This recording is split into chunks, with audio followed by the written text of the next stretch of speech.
It gives me immense pleasure to welcome you to the inaugural ceremony of SUSTAINNOVATION 2025, a hackathon for sustainable future. SUSTAINNOVATION is more than just a hackathon. It is a movement, a 30-hour marathon of ideas, passion, and innovation, where students, startups, and young leaders come together to solve some of the most pressing challenges of our times: clean water, energy, and soil health. This initiative is being organized by Intelligent Insights, a platform that blends business growth with sustainability through data, technology, and enterprise transformation.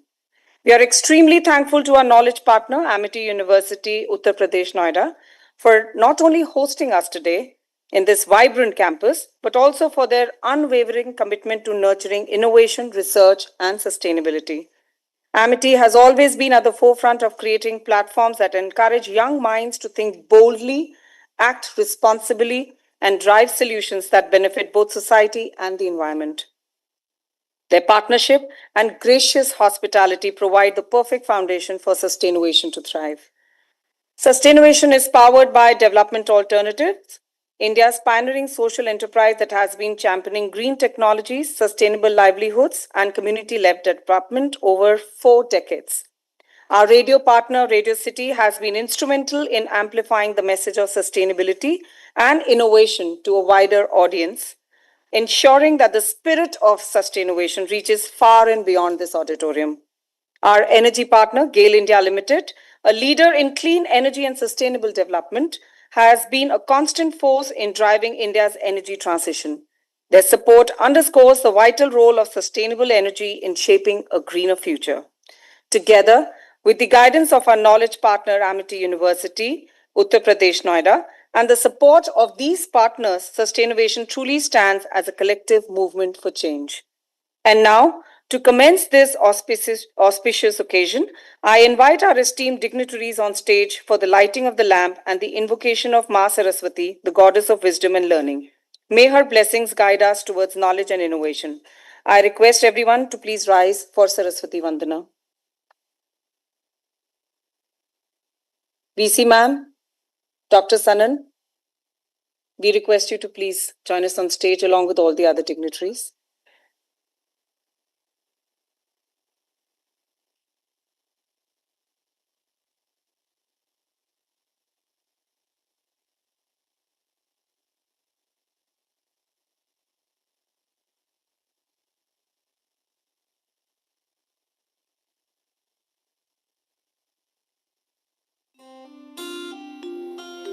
या कुन्देन्दुतुषारहारधवला या शुभ्रवस्त्रावृता या वीणावरदण्डमण्डितकरा या श्वेतपद्मासना या ब्रह्माच्युतशङ्कर प्रभृतिभिः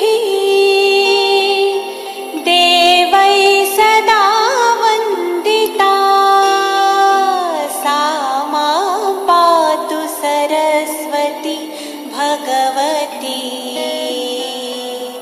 निःशेषजाड्यापहा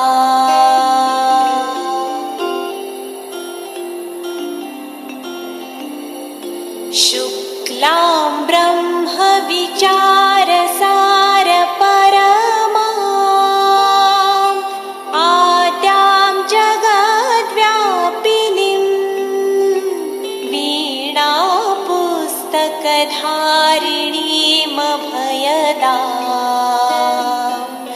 जाड्यान्धकारापहा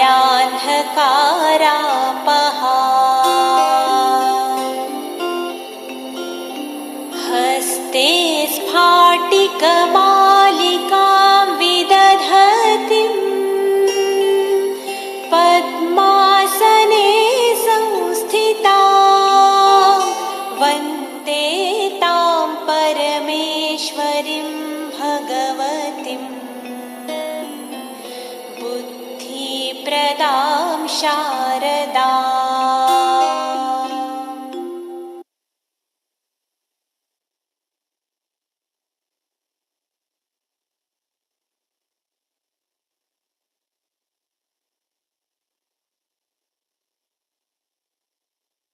Thank you for that divine invocation. With the blessings of Ma Saraswati, we are ready to begin this journey of ideas and innovation. To formally set the tone for the day, I now invite Dr. B.K. Murthy for the welcome address. Please put your hands together for Dr. Murthy. Dr. Murthy is currently working as Dean Translational Research and Entrepreneurship Development at Amity University, Uttar Pradesh, Noida. He also served as Dean Research at Atria University, Bangalore, Senator IIT DM, Kurnool, Professor of Practice, DIT University, Dehradun, and Adjunct Professor at IITM, Gwalior. As Senior Director and Group Coordinator in the Ministry of Electronics and IT, Government of India, he was responsible for promotion of R&D in IT. Visvesvaraya PhD Fellowship Scheme, National Knowledge Network, Cybersecurity, Digital India Infoways, Center for Development of Advanced Computing, and National Institute of Electronics and Information Technology. Establishment of Media Lab Asia, which is the Digital India Corporation. He is the main architect of the National Strategy on Blockchain and Unified Blockchain Framework in 2021. After taking VRS in October 21, he joined as CEO IIT Bhilai Innovation and Technology Foundation, Raipur, with the responsibilities of establishment of Technology Innovation Hub for FinTech under the National Mission on Interdisciplinary Cyber Physical Systems, funded by DST, Government of India. Dr. B.K. Murthy.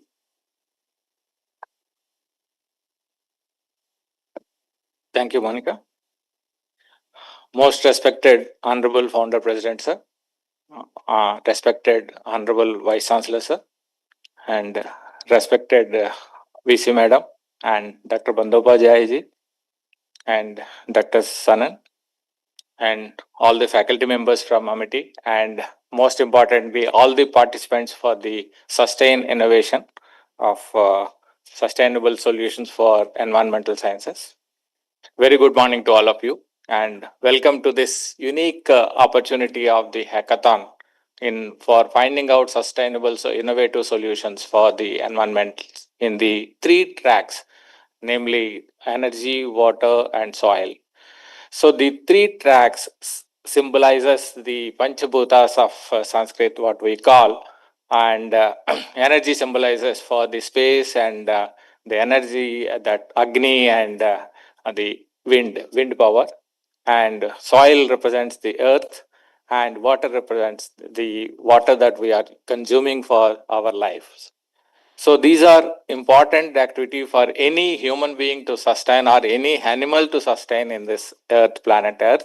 So similarly, these Panchabhutas are also useful for us to sustainable, to understand and then find out the innovative solutions of sustainable solutions. We have invited all the students across the country.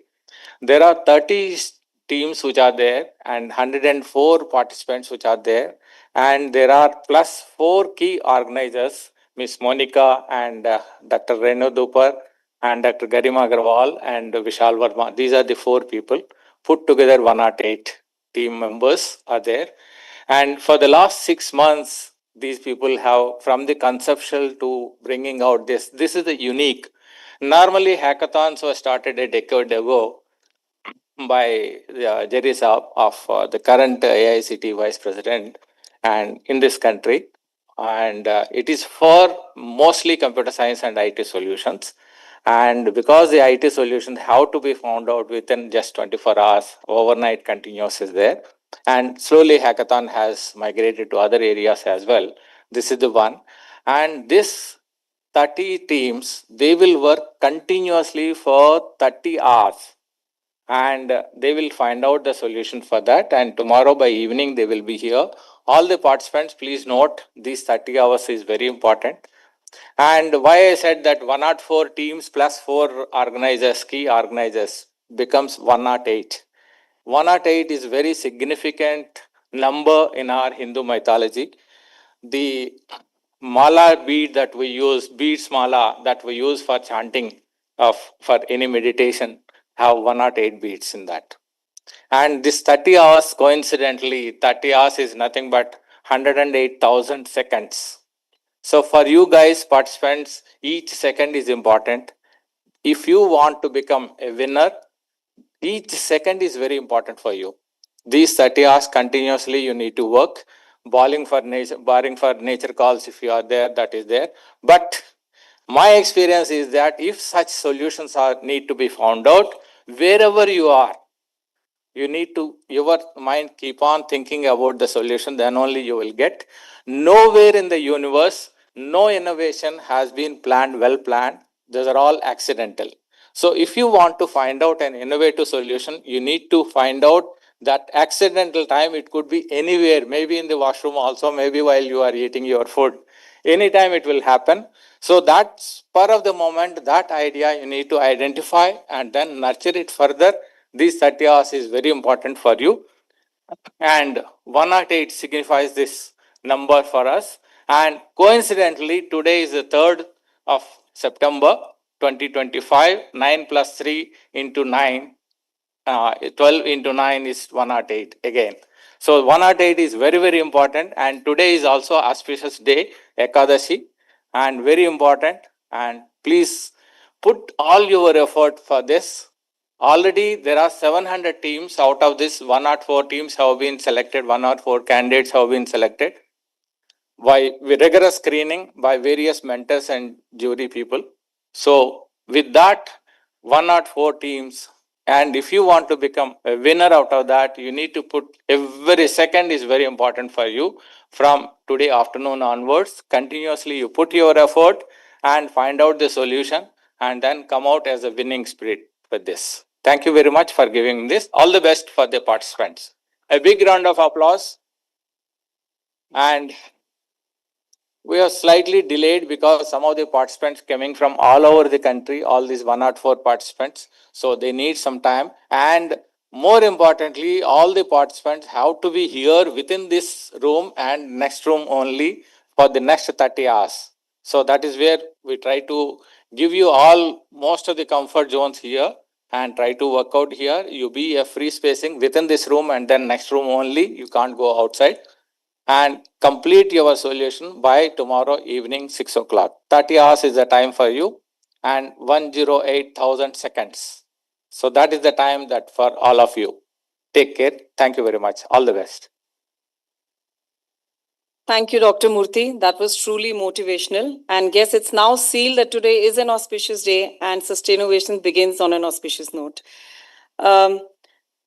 Thank you. And now let me call the visionary business leader and the mind behind the idea of Sustainnovation, a National Sustainability Hackathon, Dr. Neeraj Sanan. Please welcome him with a thunderous applause. Dr. Sanan is the CEO, or as we all say, is also the CEO of Intin, an AI-led scaling platform where many seasoned CEOs help handhold small organizations into profitably run national enterprises. Dr. Sanan is an astute business strategist with over 3 decades of experience spanning FMCG, social enterprises, sustainability ventures, and technology-enabled growth systems. After his MBA from IIM Bangalore, Dr. Sanan spent 2 decades leading the Indian corporate launch of new businesses like Dabur Skincare Range, Mobile 18, and ABP News Network. At Intin, Dr. Sanan drives a bold agenda of innovation, inclusivity, and impact by building partnerships across industries, academia, and civil society to deliver transformative solutions at scale. Dr. Sanan is also a professor of marketing at his alma mater, IIM Bangalore, and an ex-professor of entrepreneurship at IIT Delhi. Currently, he's busy scaling Taragram, a sustainability-oriented e-commerce initiative. With a reputation for turning ideas into ecosystems, Dr. Sanan continues to inspire organizations and individuals alike to rethink growth, embrace sustainability, and unlock value beyond the bottom line. On all our behalf, I welcome Dr. Neeraj Sanan to share his insights with us. Let's welcome him with a resounding applause.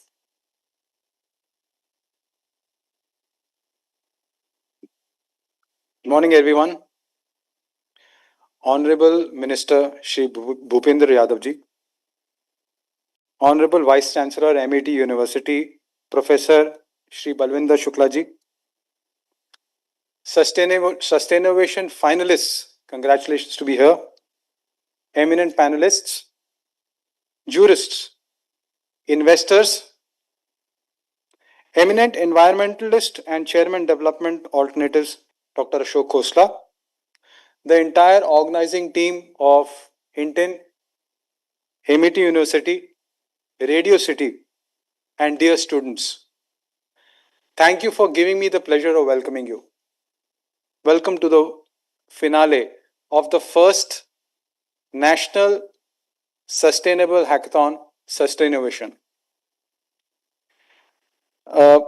It's almost about 9 months, I think, somewhere in December, when I was having a discussion with Dr. Ashok Khosla on how do we connect people. We were sharing a very interesting problem that, I have an idea, I am brimming with ideas. Where do I get my money from? And in the evening, we would have a similar, different problem. We have some money to invest. Where are the ideas? So how can the same thing happen at the same time? Because economics says demand, supply, only one is in short supply. Here you have a situation where both sides of the equation seem to be hunting the other, and therefore we said, let's be the connectors. So here we are. We've created a hackathon, hopefully for the next decade. In my view, this is a great opportunity for all of you to collaborate with each other. And, uh, you know, the very fact that almost 800 teams from 130 cities have applied to this hackathon goes to say that there is some connection which is happening with you guys. There is something right that the education system of India is creating in the schools and the universities, that people are focused at the right values.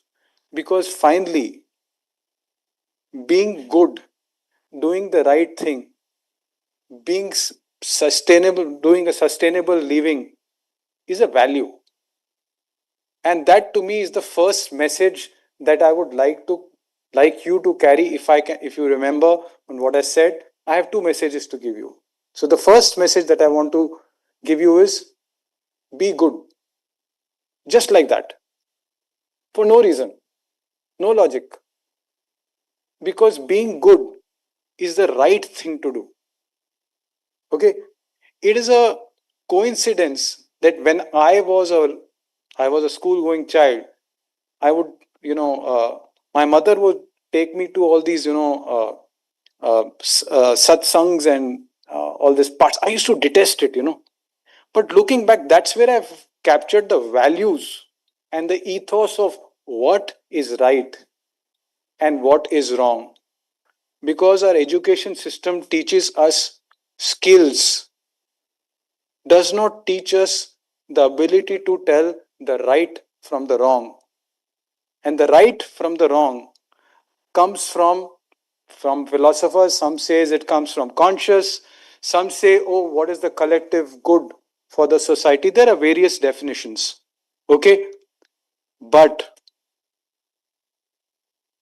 even if everybody is doing it, bad is bad. Even if no one is doing it, good is good. So my first message is, you guys are good guys. Because first, you want to do something around sustainability. That's the start, which means you've got a good start. Okay? Believe me, the world outside, there's a lot happening. There is AI race happening. There is people who say, oh, climate is good, and oh, climate is not so good. And there are people who talk about all these things. There are challenges outside. But this community, you guys will grow up with these communities. Some of you will become environmentalists. Some will go to World Bank. We've got some pandas. They're all inspirations to take from. But you as a community is going to grow together.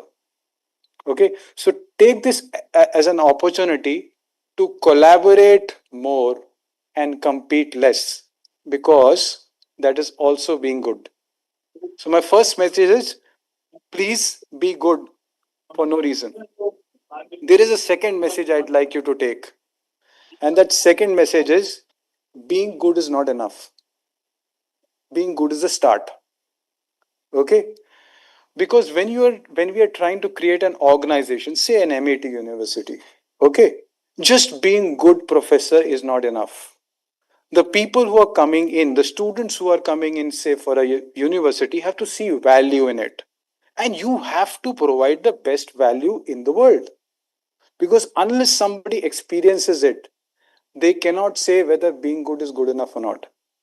And there are people who are good, and then there are people who are not so good, trying to do the same thing, trying to sell the same biscuit, trying to make the same water, trying to make the same generator, trying to make the same car, trying to make the same AV house, trying to make the same AC. That's how the world operates. And each one of us as entrepreneurs want to create a organization. That organization will survive when you can compete, and when you can compete only when you understand that being good is not sufficient. It's the start. You also need to be competitive, and that means being efficient and being effective. If you're not efficient, you will always be at a cost disadvantage, and irrespective of how bad plastic is, we will all eat chips in plastic. Okay, because it is the most affordable. Okay, the world also economics it has to make sense. So you have to be efficient and you have to be effective. You have to solve the problem. It doesn't end at, oh, I am being good, fund me, I am being good, please buy my product, I am good, so please buy my service. No, you got to be effective and you need to solve some problem.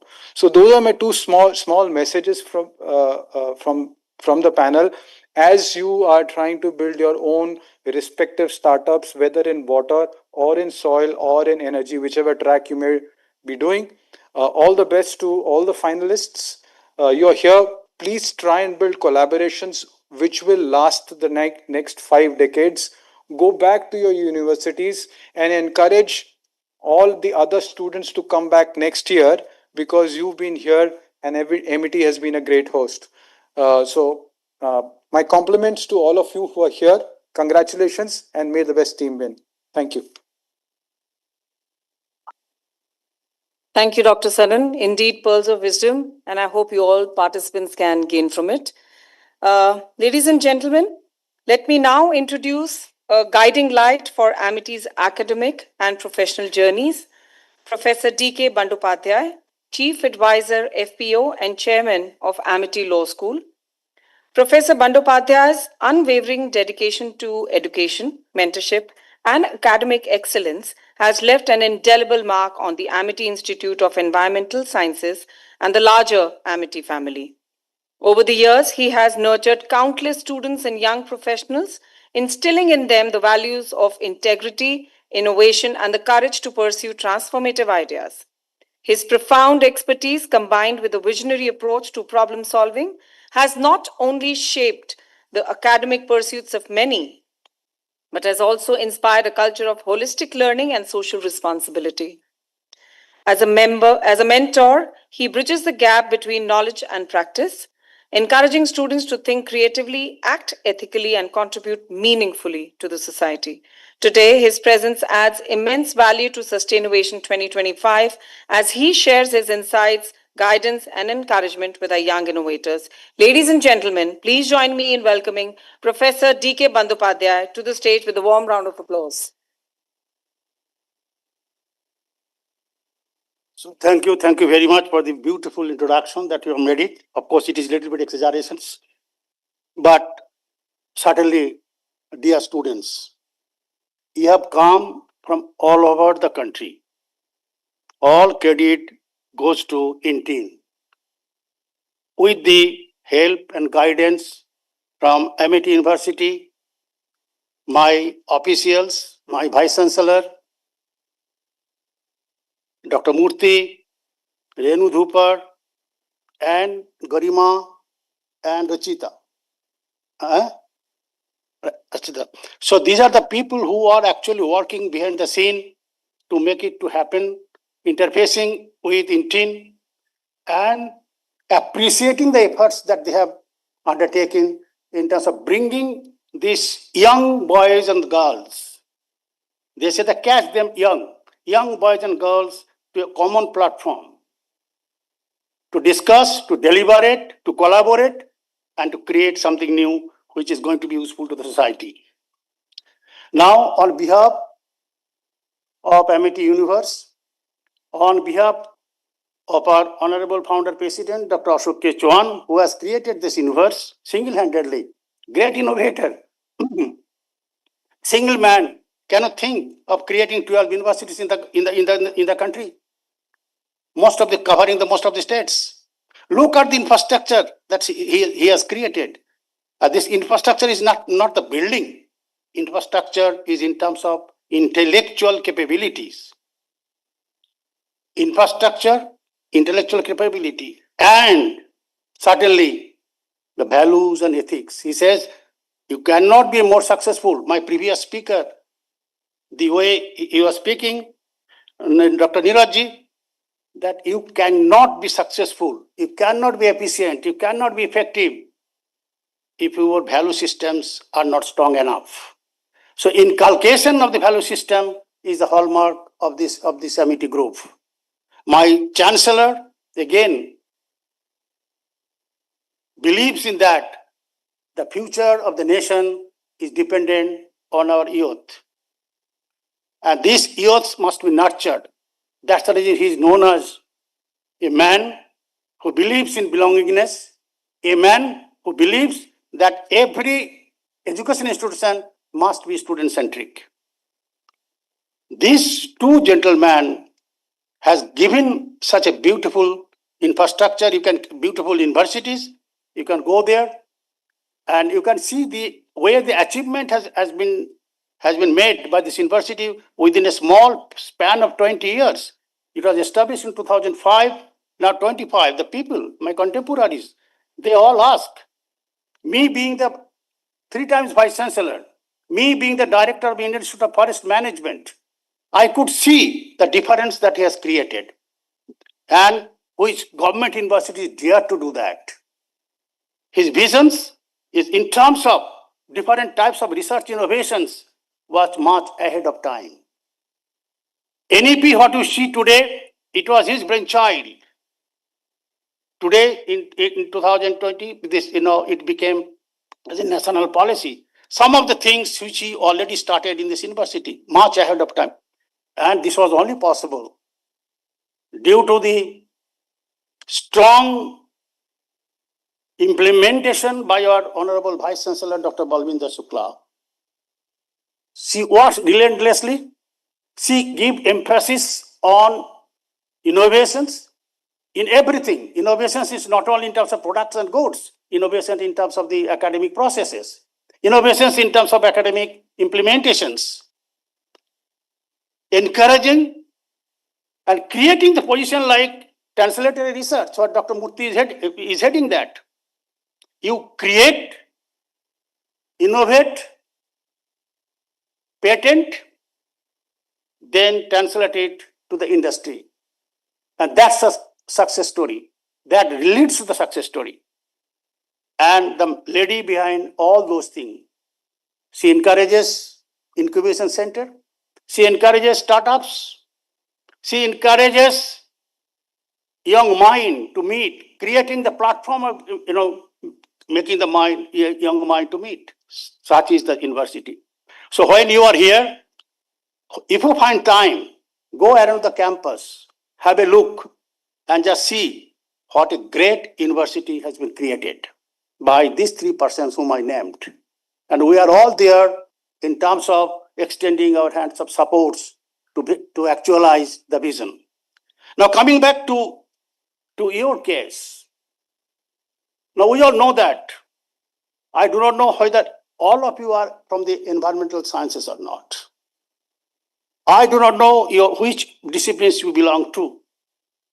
But whichever discipline you belong to, nowadays you will be finding the most talked about area of innovation is in the field of environment.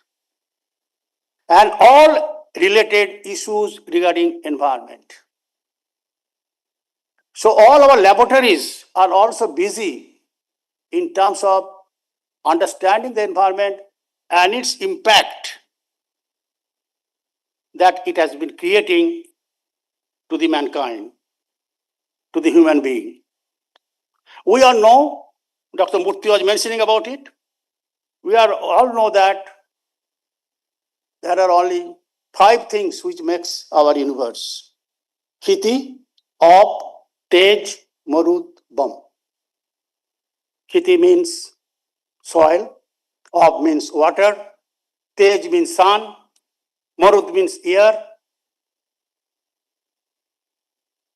and Bum means Brahmand. These are the 5 tattvas have created all of us, our existence. Now the moment, and if there is somebody who says no, who creates those balances among those 5 tattvas?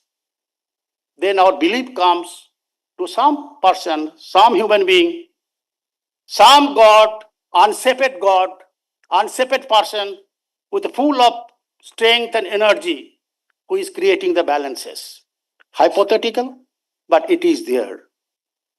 Our spiritual world speaks about it.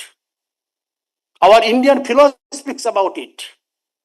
Our former president speaks about it. He says that if the God is with you, nobody on the earth can stop you in terms of achieving your goals.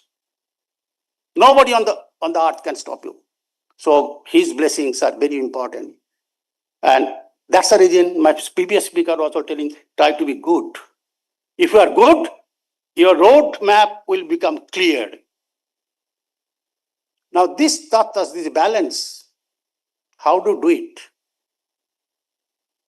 If we look at historical perspective, the Stone Age up to this modern age, the way we have grown up as a civilization, science has become a very handy thing for us, creating different type of bends for us.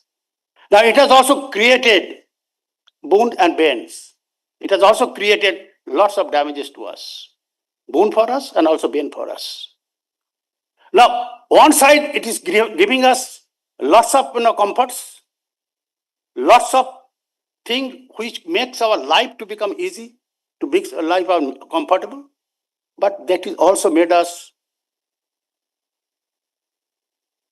the imbalances in terms of the living cost and the lifestyle cost.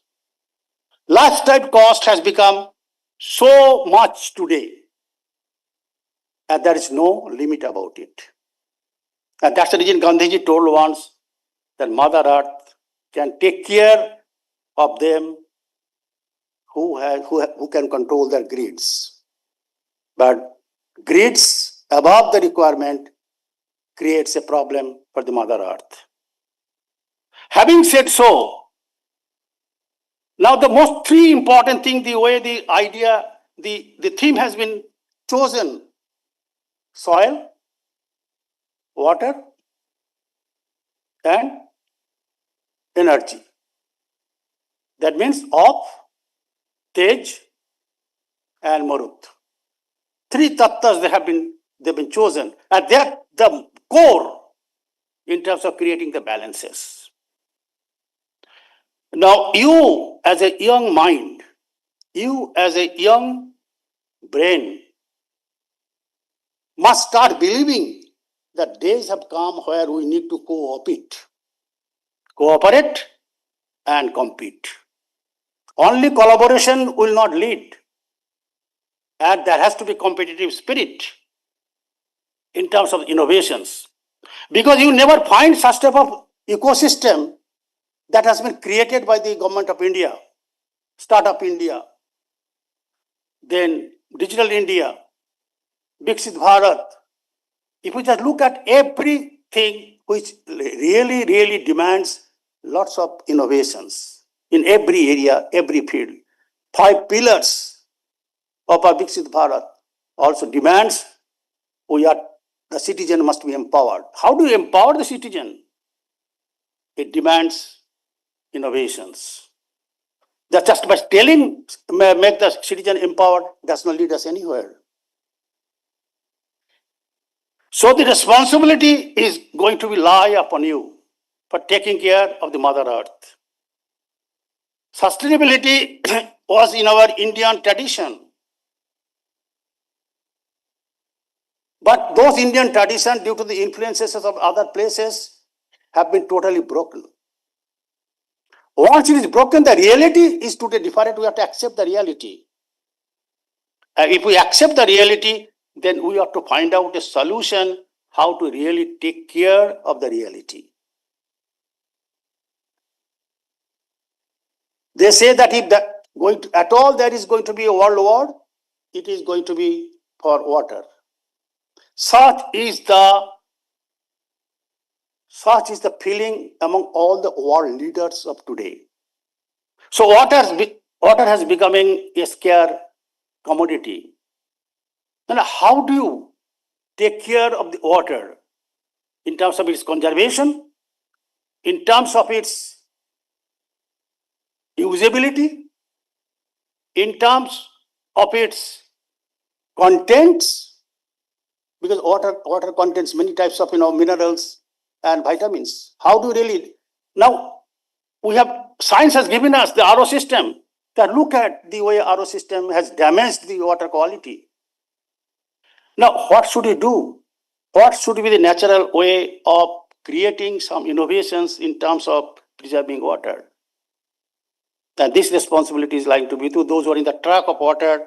You must think, ideate, identify the problem, ideate it, find the solutions, and define the processes. And the moment you ideate it and can convert it to its processes for solution or solving the problem, that you have actually got some innovative model. Whether that innovative model is going to be scaled up or not, that's the second stage. But first stage, let us create that ecosystem that every problem that we see before us, we have to find a solution. That's exactly our motto. That is exactly your motto. Every problem should have a sustainable solution. Every problem must have a sustainable solution. So that we solve a problem, but we should not create other problem. How do we really find a solution which is sustainable solutions? And if we cannot find a sustainable solution, possibly all the way science has created different types of boons and bends will continue to happen. So the time has come, the ecosystem is providing us that how do you create a different type of energy system. They say the biofuel, Jatropha, somebody just created the idea. Plantation took place, but it did not get scaled up. So the project got died down. So what could be different type of energy alternatives? What could be the different types of storage system which we capture through renewable energy? What could be the different mechanism which we can get from the earth itself without vitiating or vacillating their unsustainability? We have dug the earth in such a way, in search of the minerals, and now it has created an unsustainable processes. ESG, one of the innovation came up that if the companies are actually audited properly, ESG will give us a solution. Again, in innovations. So we have to find that innovative mechanisms, that energy, water, and soil. Soil today, you just go. Yes, green revolution got it. Scientists, they develop different type of hybrid seeds. Productivity increases. Fertilizers and pesticides are invented. But what has resulted to? Resulted to spoiling the soil today.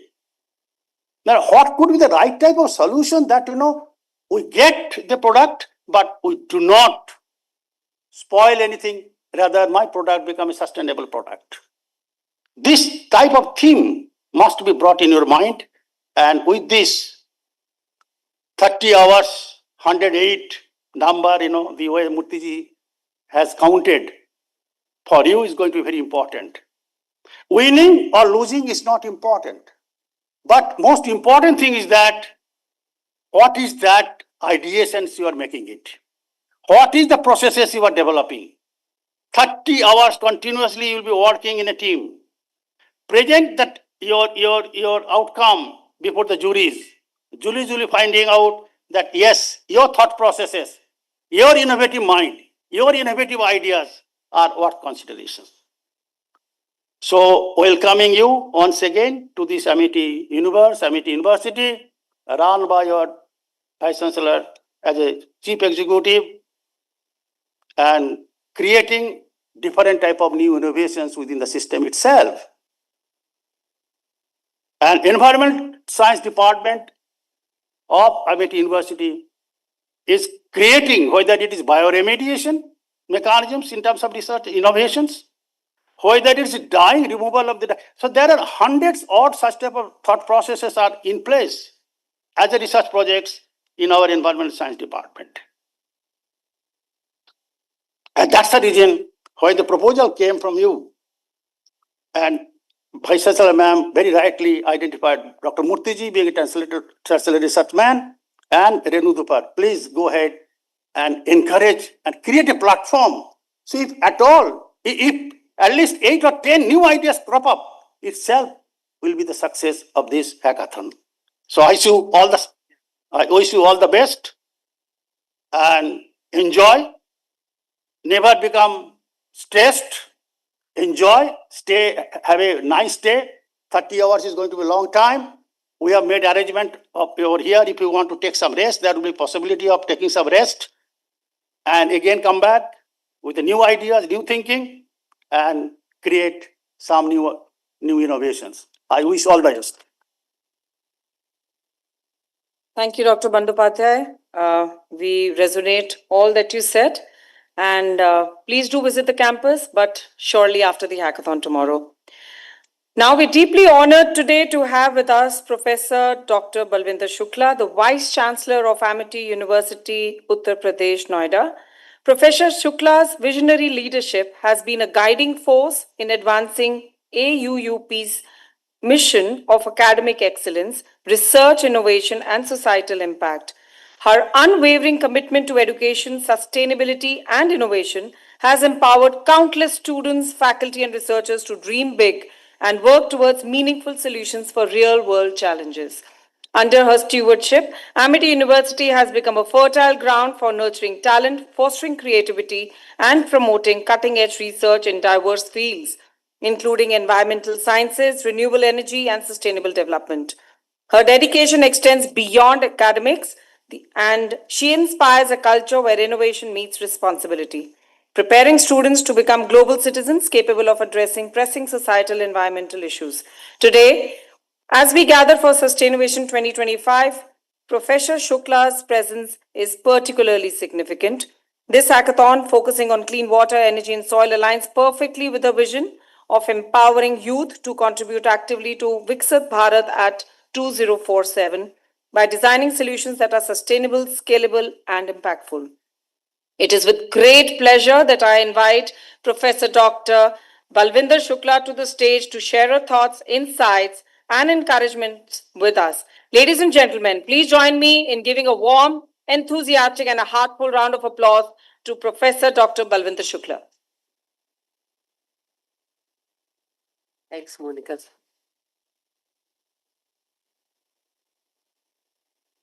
Very good morning to all. Very esteemed members on the dais, Dr. Neeraj Sanan, CEO Intelligent Insights, Dr. D.K. Bandyopadhyay, Chief Advisor, FPO and the Chairman, Amity Law School, Mentor NSRSD, and Dr. Monica Sidin, Dr. B.K. Murthy, Dr. Renu Dupar, and all my esteemed colleagues, and most importantly, the participants for this very important SUSTAINNOVATION 2025 Hackathon.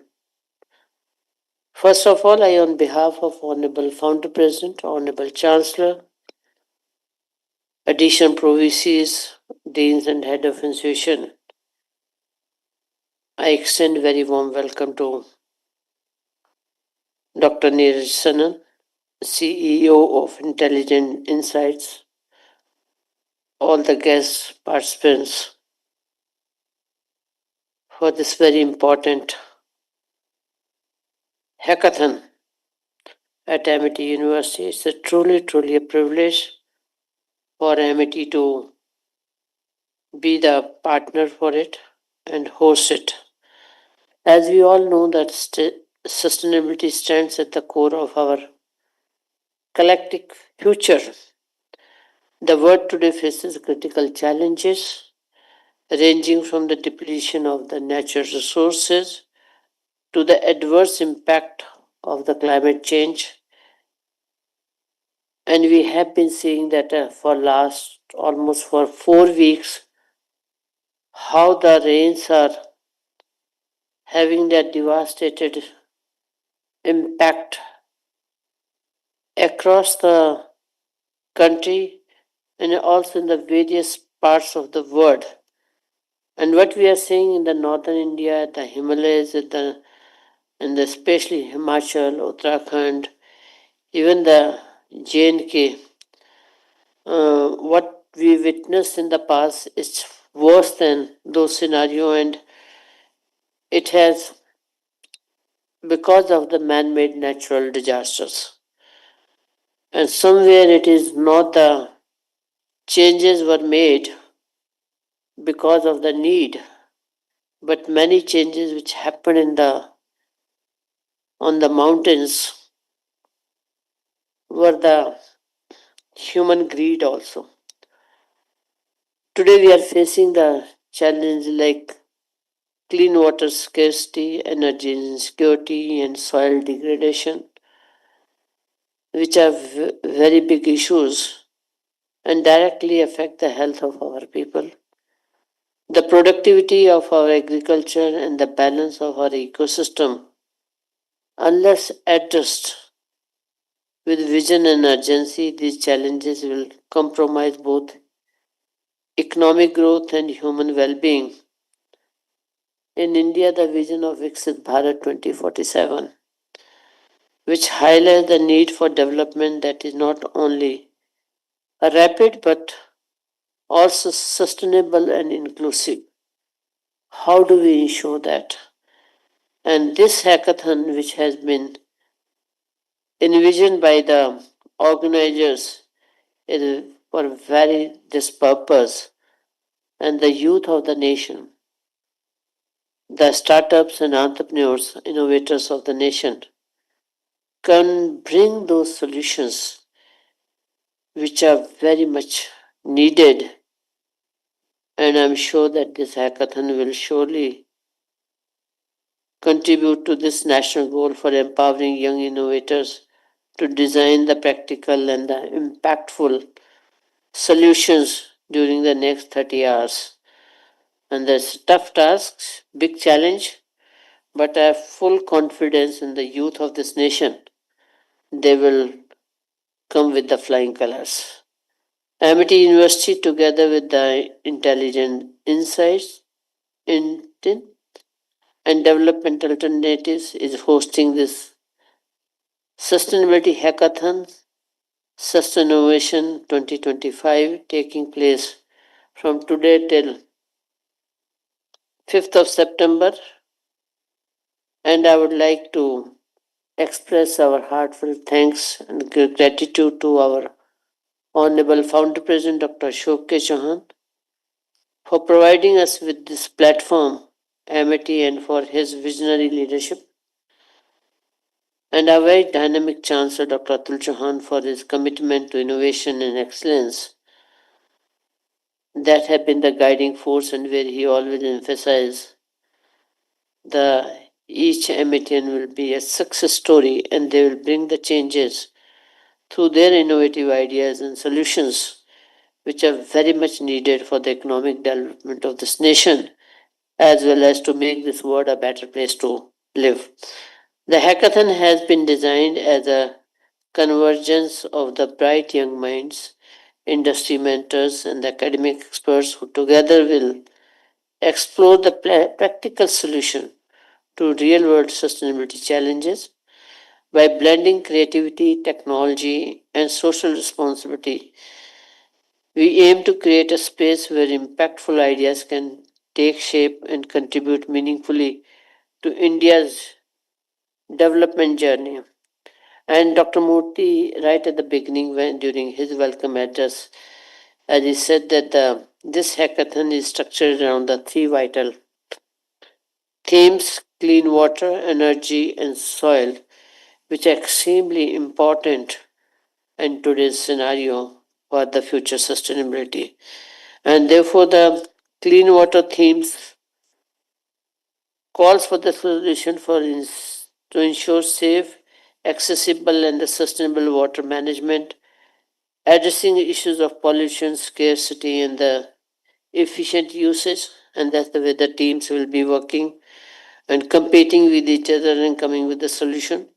Energy theme focuses on advancing clean, affordable, and renewable energy solutions that can reduce carbon footprints and enhance energy security.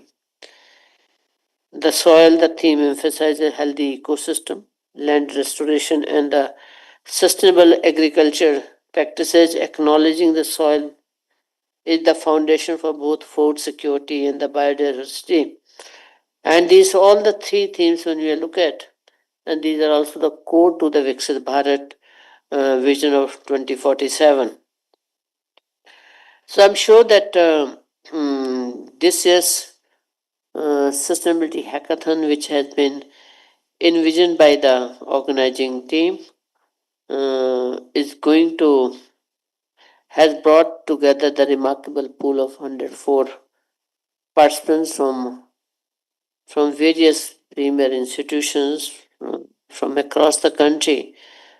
I can see the gifted minds sitting here, and they will definitely will be doing the wonders.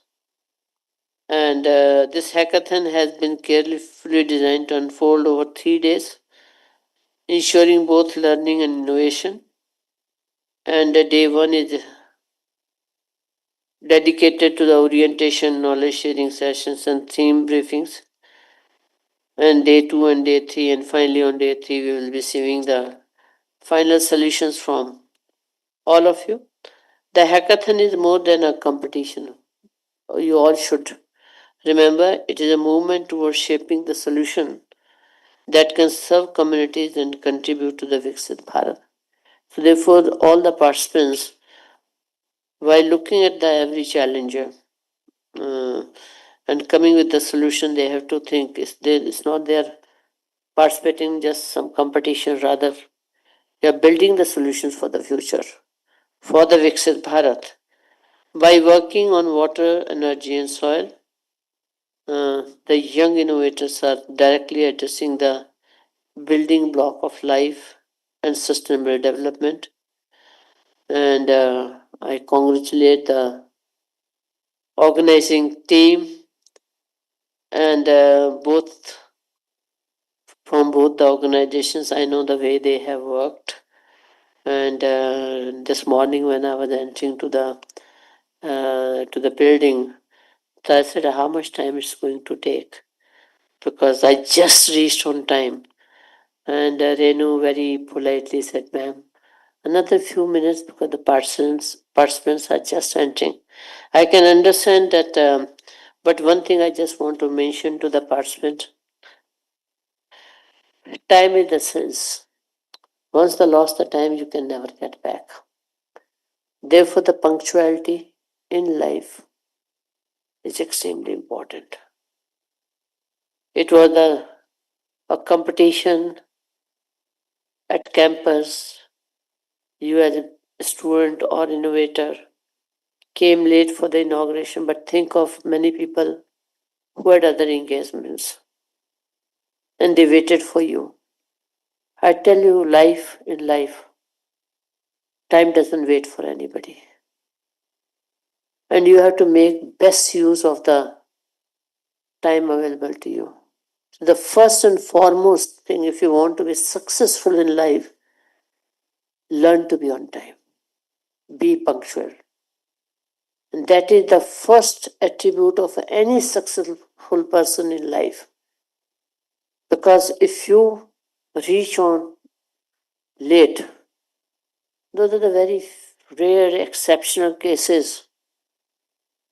Those are lucky who do not reach on time. And life is saved, which we have seen in the case in the Ahmedabad, the flight disaster.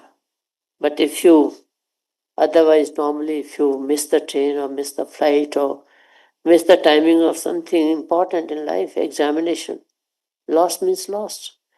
So, therefore, being punctual in life is extremely important. That's my advice to all the participants who are here, because you are going to contribute in big way for the nation building and this dream of Viksit Bharat 2047. And the nation believes in you, the nation trusts in you, and there's a confidence that you people will fulfill that dream of Viksit Bharat with the guidance of your faculty, with the guidance of your mentors, guidance with people like Dr. Monica, Dr. Neeraj Sanan, Dr. Bandyopadhyay, and many others, in your respective institutions, organizations who are guiding and supporting you. But ultimately, it will be your creativity, it will be your innovation, which will make all the difference. And once again, I welcome all the jury members who are present here, the guests, and the organizing team. And I wish all the best for the grand success of this hackathon. And may everyone be the winner. Because when you participate in the competitions, some win, some lose, but the one biggest win is everybody learns. And that learning will remain with you for life. And that learning you will carry forward and for finding the new solutions, better solutions to the newer problems. So wish you all the best. God bless you.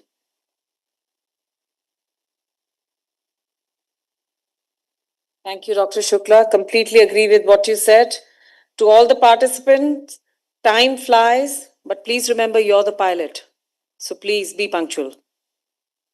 We now take a moment to felicitate our esteemed dignitaries and express our heartfelt gratitude. May I first invite Dr.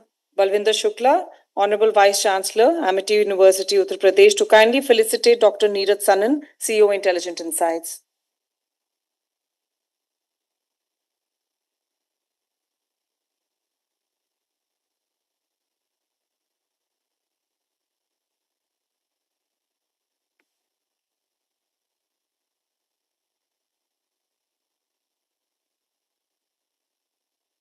Thank you, ma'am. Next, may I request Dr. B.K. Murthy, Dean, Translational Research and Entrepreneurship Development, to felicitate our Honorable Vice Chancellor, Professor Dr. Balvinder Shukla.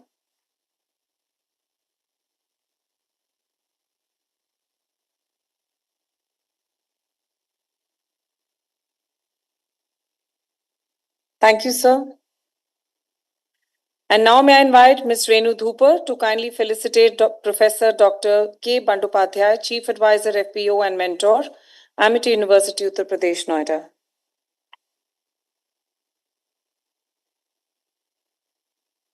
Thank you, Dr. Dhupar. Ladies and gentlemen, please join me in a warm round of applause for all our distinguished dignitaries here.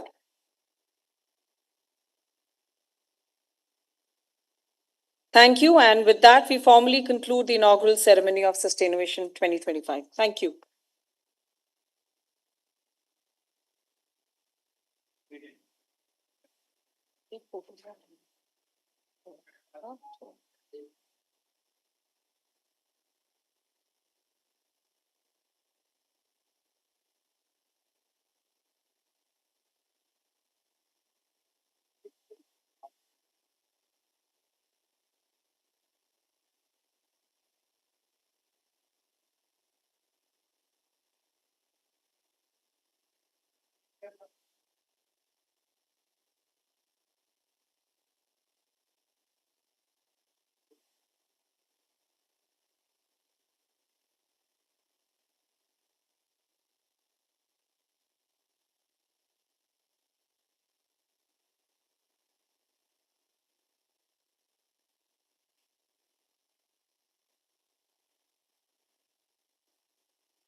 will begin from down.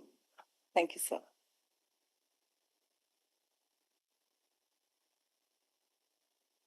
As we move ahead, it is time to turn our attention to a thought-provoking theme that lies at the very heart of this hackathon. Where is India's first sustainable unicorn? Rethinking success, scale, and structures for the future. India today is a thriving hub of startups with more than 100 unicorns born in the last decade. But how many of them have truly been sustainable? How balance rapid growth with environmental responsibility and social impact? The unicorns of tomorrow will not be measured by valuation alone, but by how they combine profitability with purpose, scale, and sustainability, and innovation with lasting impact. To help us reimagine what it will take for India to nurture its first sustainable unicorn, we have with us a distinguished panel of leaders from policy, finance, science, and entrepreneurship.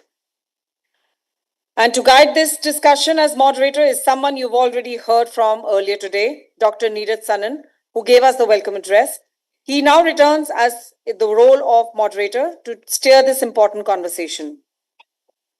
Dr. Neeraj Sanan. Yeah. To our esteemed panelists, we really appreciate your time and your patience. We have an enthusiastic round of people here who took more time than expected, but we assure you that the participants have learned maximum from it. Joining him on the panel are our esteemed panelists. Bringing the student voice to the discussion is Ms. Satakshi Sharma, founder of Seeds of Joy and currently pursuing her master's in clinical psychology at Amity University, Noida. After starting in food technology and facing personal struggles while preparing for competitive exams, Satakshi turned those challenges into calling. Through Seeds of Joy, she has already impacted many lives by blending psychology with healing practices, making mental well-being accessible and relatable. Satakshi Sharma. It's okay. Representing Amity's entrepreneurial spirit, we have Ms. Manya Mahor, a proud alumna with a background in forensic science and an MBA in entrepreneurship. She is the founder of Abstract Naturals Company, a skincare brand that began with handcrafted natural products and is now evolving into a holistic Ayurveda wellness brand. Her journey reflects resilience, innovation, and purpose-driven entrepreneurship. Welcome, Ms. Manya Mahor. A round of applause, please. Adding scientific depth to the panel is Dr. Devashish Mandal, head of the Division of Soil Science and Agricultural Chemistry at ICAR-IARI, New Delhi. His pioneering research has advanced soil erosion assessment, carbon dynamics, land restoration, and sustainable land management. With over 2 decades of experience, his work on soil quality, degradation, neutrality, and ecosystem service valuation has been recognized as path-breaking. Please put your hands together for Dr. Devashish Mandal. A better applause, participants. These are the guys that you will take a lot from. We also have with us Mr. Damandeep Singh Ahluwalia, a seasoned climate champion with over 3 decades of experience in the ESG space. He was the founding director of CDP India, establishing his operations and advancing climate disclosure frameworks, and later served as partner at EY India, shaping ESG strategies and communications. From journalism to policy to corporate sustainability, his journey has consistently centered on creating systems and collaborations for climate action. Mr. Damandeep Singh Ahluwalia, please. Thank you. Bringing a global perspective is Mr. Anupam Joshi, Senior Environmental Specialist at the World Bank. A trained ecologist with a PhD from the University of Delhi, he has led projects on biodiversity conservation, ecosystem services, landscape restoration, and sustainable livelihoods. With more than 25 years of experience across government, civil society, and multilateral agencies, he links conservation with community development and sustainable growth.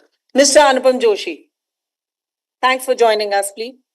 And finally, we are joined by Mr. Shyam Sukramani, a serial entrepreneur and the managing partner and founder of 7th Gen Ventures, a fund investing in sustainable and climate-focused startups. With a global career spanning over 30 years, including leadership at Levi Strauss as Global Director of Merchandising, he went on to co-found ventures such as Cora and the Bombay Shirt Company.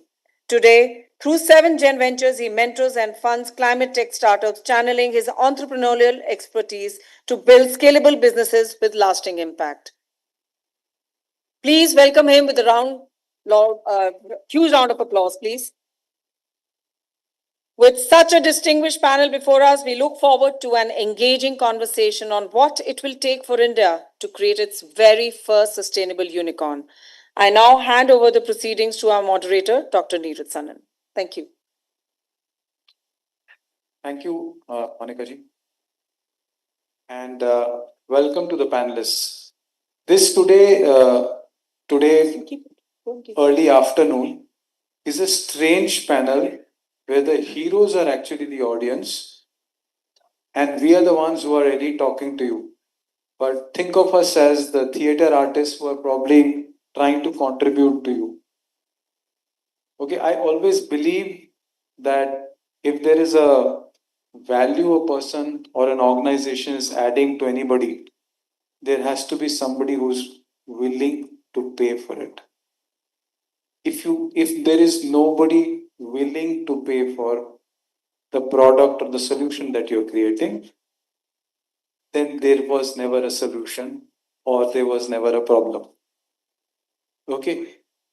And one of the hallmark why the virus called startup is running in the blood of every Indian today, apart from the fact that there is a little bit dearth of jobs, is the fact that there is a lot of prestige, there is a lot of money involved, and there's a lot of wealth creation involved through the word called unicorn. Okay, so we have people with experience where I would like to lean on, and let me start with the most experienced person out here amongst us, Mr. Daman, and following it up with Arvind Joshi, and seek their views on when do you think a sustainable unicorn is likely to be in India, and what do you think is a sustainable unicorn? Thanks, Neeraj.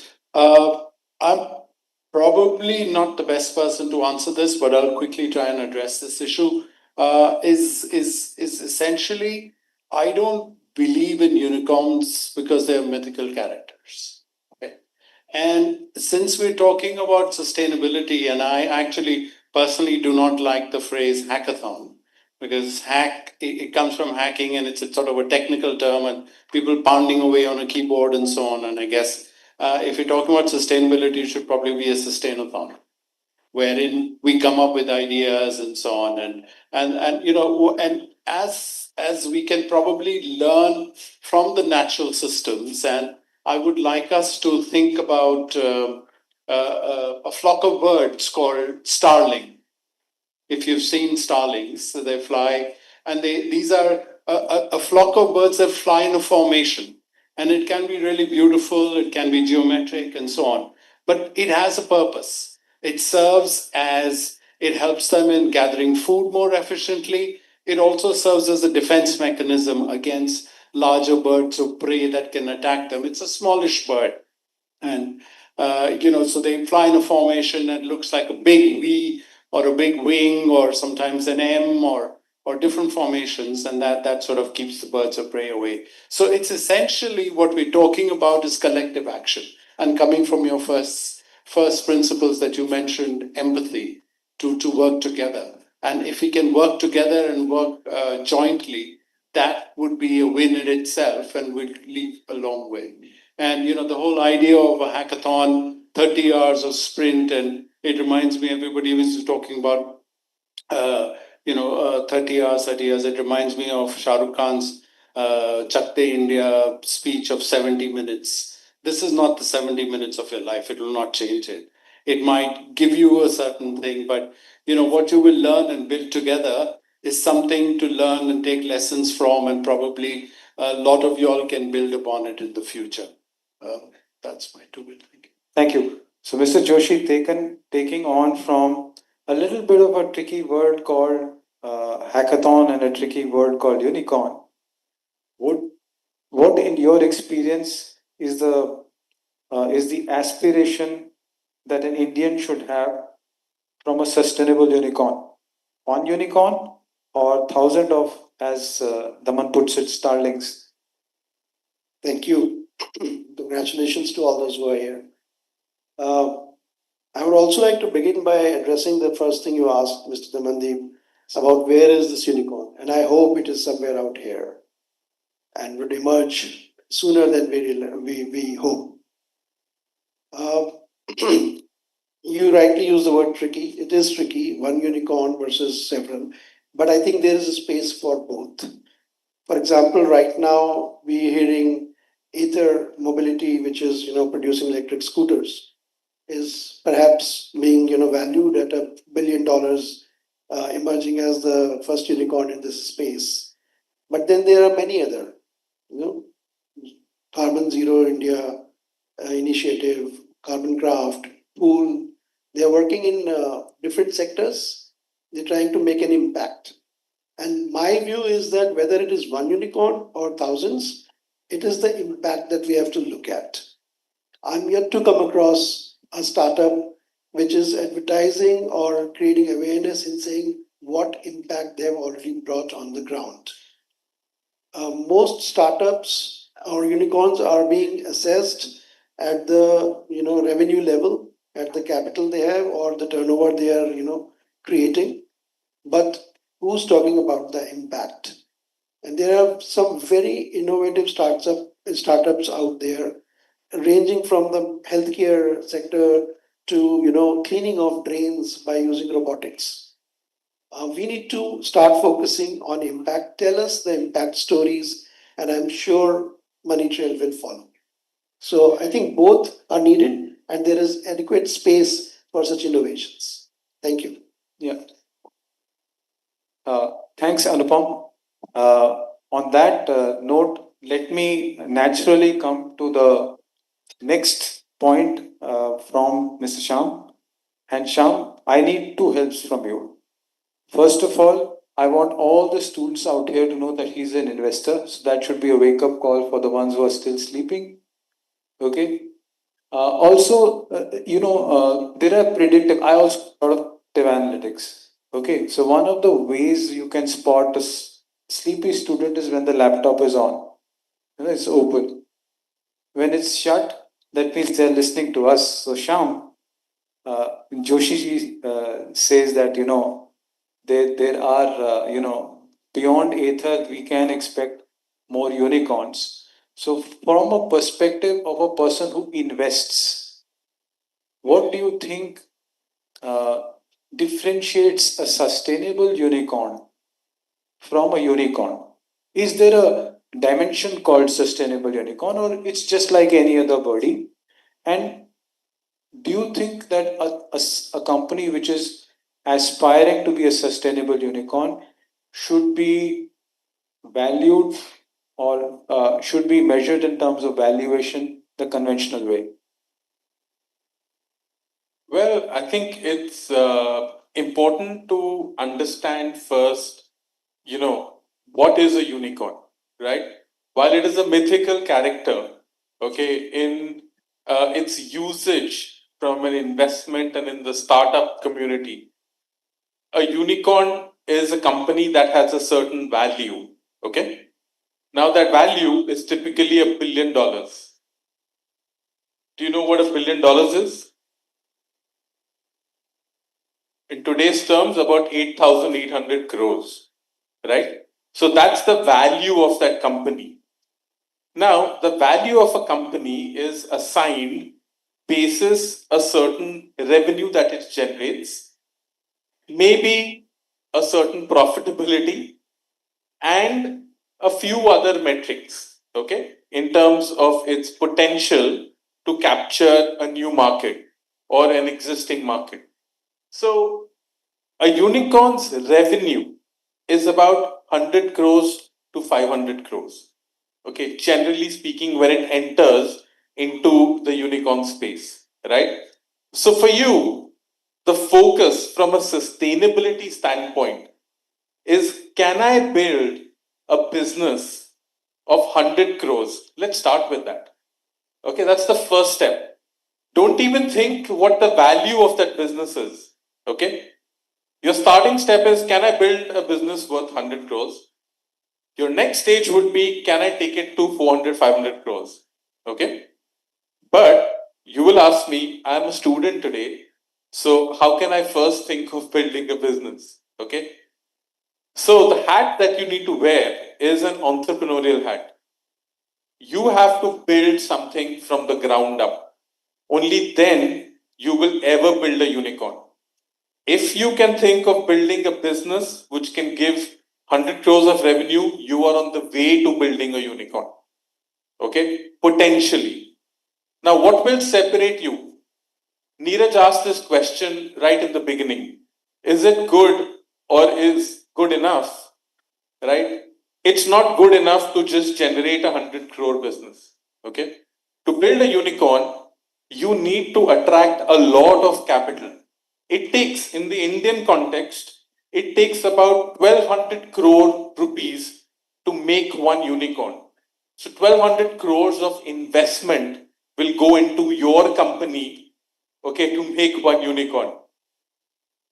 How will an investor put in 1200 crores in your company, right? It has to be built on a solid foundation. So investability is key, because a unicorn is not just a company, it's a full ecosystem that builds around the company. Okay, so you have to think in terms of, can people put in money?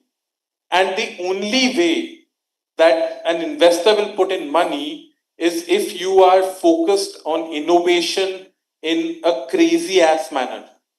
Okay, what it means is that, are you going to replace an existing business which is there? Are you going to create a new type of model or a business which creates a new need which has got massive play from a market standpoint? Okay, so you have to think scale. You cannot think small. You cannot say, मेरा filter पानी का दूसरे के पानी के filter से अच्छा है. It's not good enough. When you say, my filter will be adopted by 5 billion people on the planet, maybe you have a chance of it getting funded. Okay, so your thinking has to be also massive when you think of a unicorn. So it's a mindset. Okay, very clearly, when you go to unicorn route, it is the ability to build innovation that has got a moat that nobody can copy you very, very quickly, right? And the third most important thing, it has to be a sustainable business for the long term. It cannot be a short term play which comes for 4 years, 5 years, and then disappears. So it has to have longevity at the heart of it. So, in my mind, right, I think sustainability and unicorn are actually quite intertwined. They are not separate from each other, because unicorns are meant to be impactful over longer periods of time, and that is what is the essential goal of sustainability, right? I mean, when you say sustainability, what comes to your mind? Just, if I ask myself, will we be in good health over a period of time, right? So, will we have energy over a longer period of time? Will we enjoy the fruits of nature, which is water and air, over a longer period of time?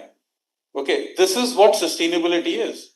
So, if you are going to build a company that is sustainable, you have to think in these very, very basic natural terms, which your vice chancellor, which your teachers in your institution have clearly kind of pointed out, that this is all connected to nature.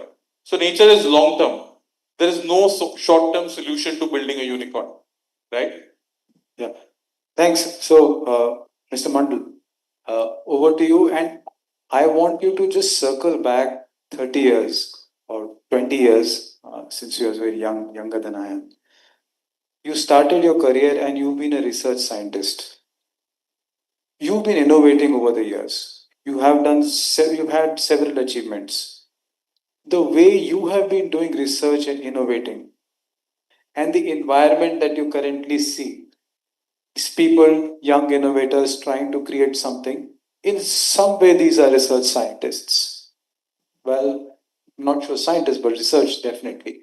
Do you see a difference over the years, last 2 years, which the arena of sustainability, specifically India, is lending to innovation? Yes, I have seen a lot of changes, of course, during the last 3 decades. I joined as a R&D scientist 25 years back, 2001. Before I come to this point, I find some interesting question which was asked to Sam. The unicorn, the difference between unicorn and sustainable unicorn. So it is not a very simple question as it was answered by Mr. Sam. And this question is tricky, so there is no simple answer to this. As a researcher, I find that if you are offering me a boiled egg and you are telling that you eat it, but I will not allow to eat the yolk, only the white part. So is there any investor who is just looking that if valuation is not there, target is not there, it is not possible. So everybody wants the return on investment, and that too, if it is high, it's always fine. But the young mind, particularly, I would like to draw your attention that now we are facing many challenges. We are living in a planet where we have already crossed many planetary boundaries. This earth is no more a safer space. This operating space here is not safer for human being. So like you have seen already some Jurassic age dinosaurs. Dinosaurs are no more available. Maybe the time will come when human will not be there. Some different species will be there. This is so serious. So that's why we have to give more focus and attention to this soil, water, vegetations, clean energy. That's why these United Nations gave 17 Sustainable Development Goals. And Government of India has also taken some targets. By 2030, we will achieve some targets. By 2047, again, Viksit Bharat, there are some targets. So ultimately, the growth, the economy, the 5 trillion economy or whatever is there, ultimately for whom? So that is the big question. So when we are thinking of any development, any R&D, any innovations, any investment, at the same time we have to think the balance. So not just maximizing the valuation, not maximizing the profit, but how we are going to make a balance between the economy and the environment and the social side. What is the change that a question was asked to me? When I joined as a scientist, our main motto was that production, more food, because before, at the beginning of 1970s or so, we did not have the sufficient food. We used to beg to other countries like America for our foods. But today we have sufficient, and we have a buffer stock of around 60 to 70 million tons of food grain. Buffer. We can provide even the foods to other countries. During the COVID, we provided the food free of cost to Bangladesh, to Afghanistan, to Sri Lanka, free of cost. So we are in self-sufficient positions, but now the challenges are different than yesterday's. We have to produce more because population is increasing, food demand is increasing, but at the same time, we have to take care of natural resources. So we have achieved this sufficiency, food sufficiency, at the cost of the negative impact on water, and water is polluted, groundwater is depleted, groundwater has gone down, over pumping of water is taking place, a lot of irrigation is provided. So at the cost of all these damages, we achieved it. Now we are thinking how production as well as the natural resource management and not further degradation of this. So with this, I would like to give a quote of George Bernard Shaw, because you are a young mind, you should know. He was a man of literature, literary man. But what he said that science never give you a solution without creating 10 more problems. Science never give you a solution without creating 10 more problems. See, we have achieved self-sufficiency, but we created problems of pollution, water pollution, greenhouse gas emission, then global warming. So all these things are now because of this. So we achieved one things by applying certain technologies, but we have created these problems. So today's challenges are definitely different than the yesterday's. So whatever at the time of being I faced my motto and my target, definitely today's challenges are different, and we have to upgrade our knowledge, and accordingly we have to give the solutions. Thank you very much. Yeah, thank you. So, Manya, maybe I want to come to you because many of the start out here ideas are around energy. You've been in the energy space and trying to build a company of your own. Now, tell me the hyperscaling, the expectation of a unicorn, the fact that there are expectations from research scientists saying, don't harm the environment anymore. And when a entrepreneur like you is trying to balance sustainability and entrepreneurship, are there any hyperscaling opportunities available in terms of resources, or is it slow and steady, which is the reason India still does not have a sustainable unicorn?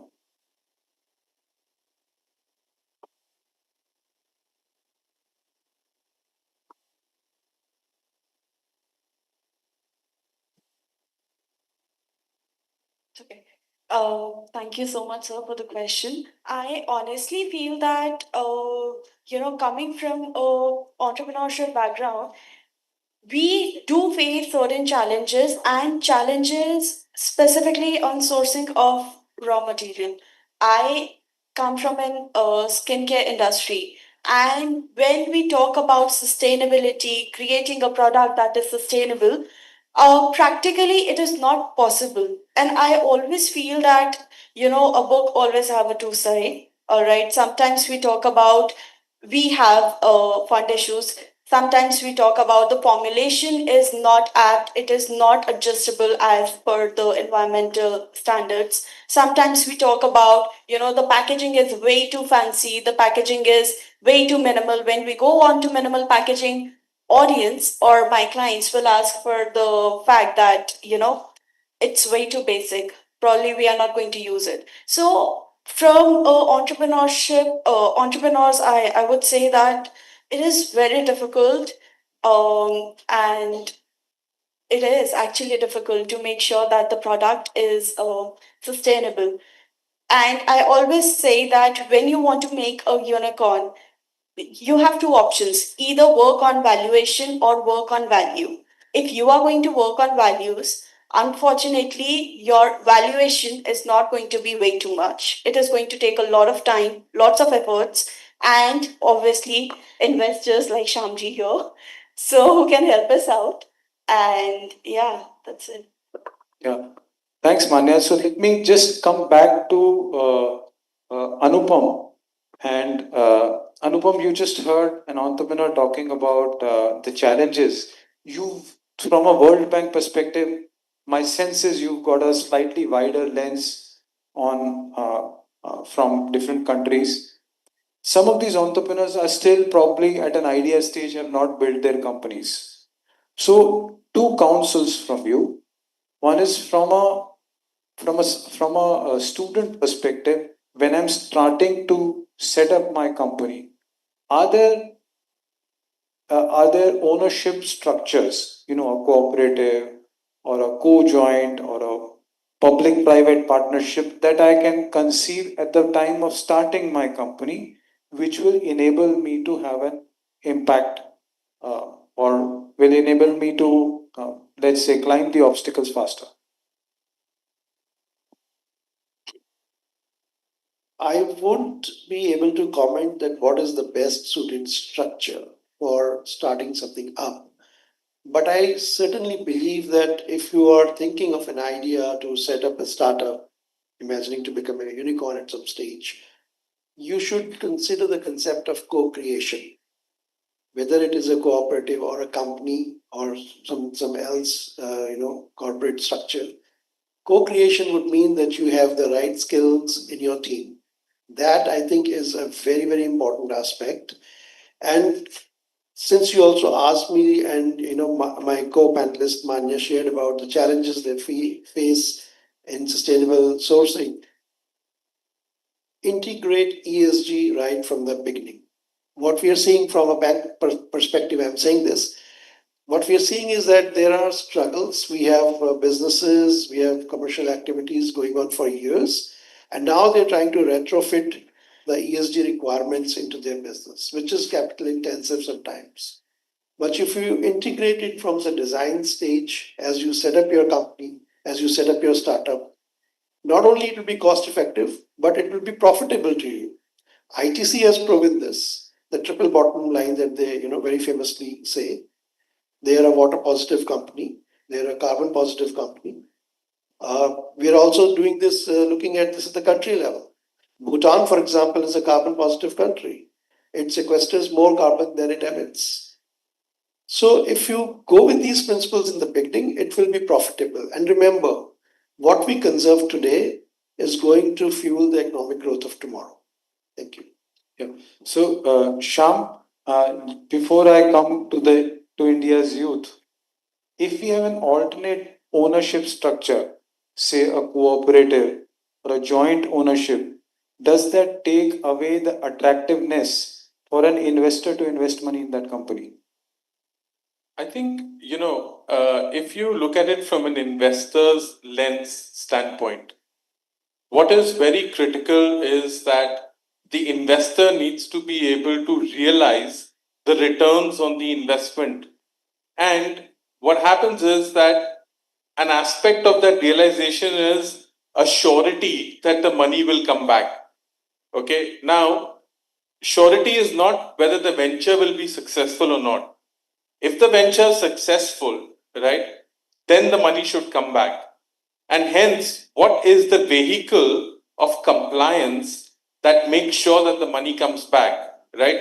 So, if you are looking for building a fundable business, then perhaps a private limited company route is the best route, okay? But what happens is that in a private limited company route, there are a lot of compliances that need to be met, okay, on a very regular frequency. So which take away your energy to ensure that your company is running and compliant, okay? So in the short term, okay, if you're 21, 22 years, you're building a company, you're taking an idea which solves a particular problem, you can start out as an LLP.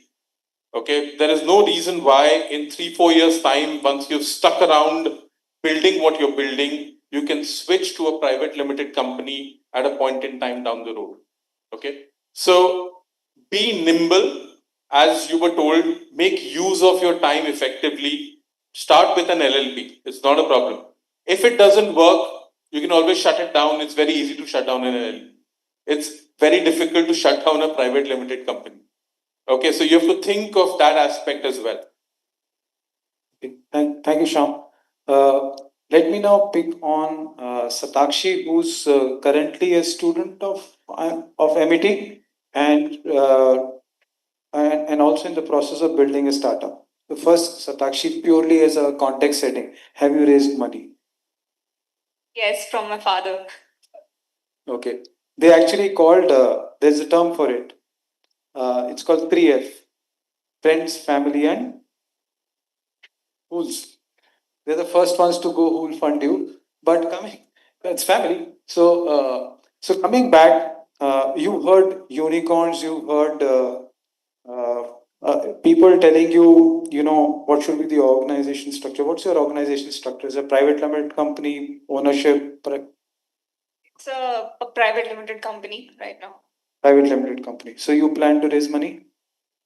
In future, yes, because right now I'm pursuing masters in clinical psychology, and as you all know, that Amity is 9 to 5 corporate job. It's not study here. So after college, I'm going to do it. Standing today, what would be your ambition? Sorry for putting you on a spot. What's your ambition in terms of your company valuation 5 years from now? 100 crores. So that's 100 crore company pitch trying to do. You can probably have meet Sham over lunch and take some tips from Anupam Joshi as to what World Bank thinks. But do you? There are Yes, Neeraj. I think one of the things in my earlier, I think it's important that we touch upon how you plan to raise money if they want to raise money through grants. Why don't you say Yeah. that? If you guys plan to raise money through grants because the government has a lot of initiatives going, right? You have to register with DPIIT, right? And then you need to build a private limited company from the get go. So that is very important. And hence, how you're going to build your company, you have to think about it before you go ahead and choose which is the right structure for you. Okay, so I want to correct myself because I said that you should start off with an LLP. But if you want to raise a grant, it will have to be through a private limited company, right? So perhaps that is the easiest thing to do, but it's very tough on the compliance side, at least in the short term. So first 3-4 years, compliance is going to be challenging. Okay. Then when your company comes to a certain scale, then you have the resources to be more to fund that compliance. So, Daman, just to pick on you, you've been leading NGOs, and through your career, you must have interacted with many companies. Do you think, as far as the context of India is concerned, there are policies which can be fine-tuned or altered in a manner to facilitate sustainability as a stream within the startup ecosystem? Yeah, definitely. See, the whole idea of sustainability, also for Indian companies, it actually started from the demand from investors. Okay. So there are two main drivers or levers for sustainability I'm talking in a corporate setting. One is when you're looking for capital from abroad, which is at a concession to capital that you can raise from here. And then also sustainability finance. So a lot of the long-term funds, sovereign wealth funds and so on, which would be patient capital. They will invest for longer and at a cheaper rate. And the other was from your buyers. So if you're a supplier to Walmart, they would look at your sustainability scores, CDP and so on. And it's actually quite an interesting story on how Walmart started on this journey. And if we have time, I can come to that, but I'll skip that. But these are the two elements where how companies invest in these things. Or so those, and now what they're looking for is also not just their sustainability, their immediate things, but what their sustainability as it spans out into their value chain. And for that, they need a lot of support. And in fact, I've been in discussions with a few CSOs here. Parallel to this, yesterday and today, there is a CII, their annual sustainability summit, and so on. So they're all looking now to involve their value chains. So these Indian companies, large corporates, are in the global value chains of the Walmarts, of the L'Oreals, of the Procter and Gambles of the world, but now their own value chains that they're looking at, and they're looking at startups to help them engage with them further, to help them address some of the sustainability issues with those. So, in that sense, that can be a driver for further innovation and further involvement of companies here. Okay, so let me ask this to Manya. Manya, you talked about a little bit of a time taken to scale up sustainable startups, probably coming in from gross margins or whatever been your experience. And here is a bunch of people saying that there is funds available at a cheaper rate. So if I'm having a lower gross margin or a slower build up, then availability of a cheaper capital should be able to more than offset and probably put a balance sheet in. Is that something that you've considered?